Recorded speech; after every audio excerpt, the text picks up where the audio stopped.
Hi-ho, go-getters. It's the Gringo Scott here, and today we'll be reviewing, this is Alien vs. Predator 1, but we're going to review this one. If you guys haven't seen the other ones on the other 4 that I've done, or the other ones, there will be a playlist at the end of this video that you can check out, so feel free to check that out. But without further ado, let's go ahead and dive into Aliens vs. Predator 1. Dive!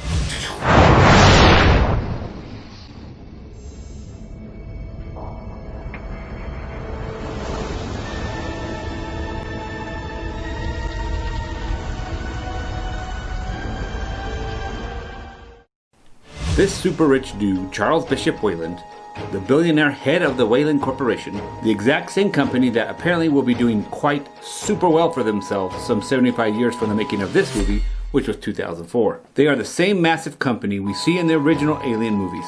This head of corporation, Charles Bishop Weyland, is responsible for discovering this alien pyramid, some thousands of feet under the ice in the middle of an Antarctic island. His passion for exploring the strange underground pyramid comes from the fact that he is a dying man. He wants to do something important before he dies. He manages to organize the expedition. However, it seems to take way too long to organize it.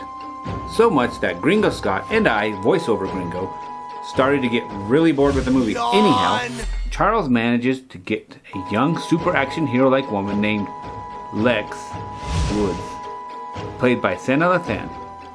Lex is an experienced guide who spent several seasons exploring the Arctic and its environments. I must say, she looks perfect for someone that has lived and survived in these harsh environments. She must be one of those Antarctic supermodels we all hear about. See ya.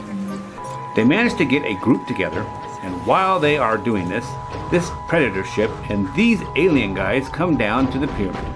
They apparently are preparing to do a regular hunting tradition from where they are from.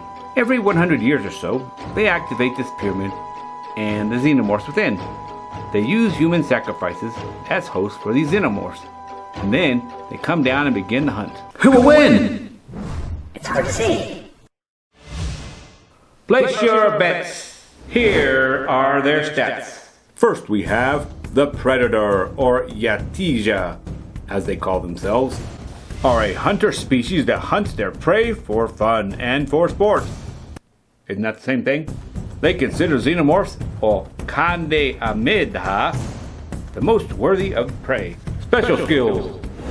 Very sharp knives, some weird net thingy that keeps getting smaller and smaller until you are dead. The ability to be kind of invisible. And a cannon triangle thing laser versus Xenomorph. Note, the Xenomorph can vary based on what host the alien has used in its DNA. Therefore, it is important to note that not all Xenomorphs are the same. Some can be extremely powerful, intelligent, and cunning, while others can be more animal-like in their skill, set, and abilities. All, however, are extremely dangerous and fearless. Special skills. The ability to reproduce and take over any species. Super sharp fangs and claws. Super tough armored shell. Blood made of acid. Even if you manage to injure the alien, you may find that you are now dying from a horrible acid burn. Fearless. This creature appears to have no fear. And lastly, a hive-like mind.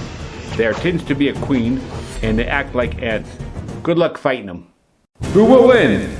And what will happen to the humans in the horrible death maze match of pyramids?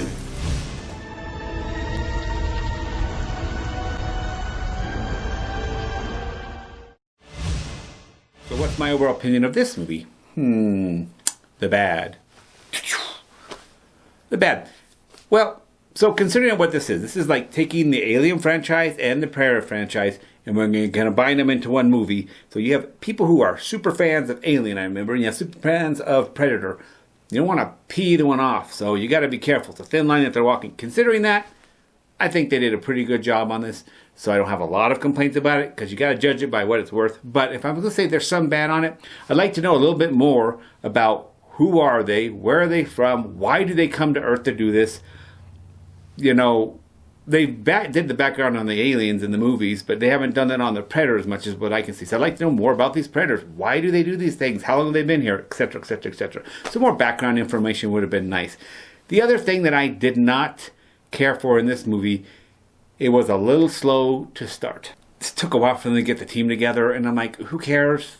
Let's just get going. So I would have liked that to be a little bit better as well. The good.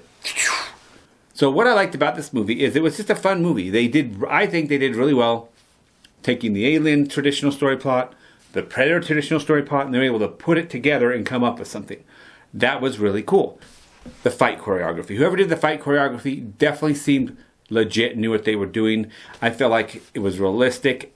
Considering the situation, it was realistic the way they fought. They worried about the details and things. Like, for example, the aliens have this acid blood, right?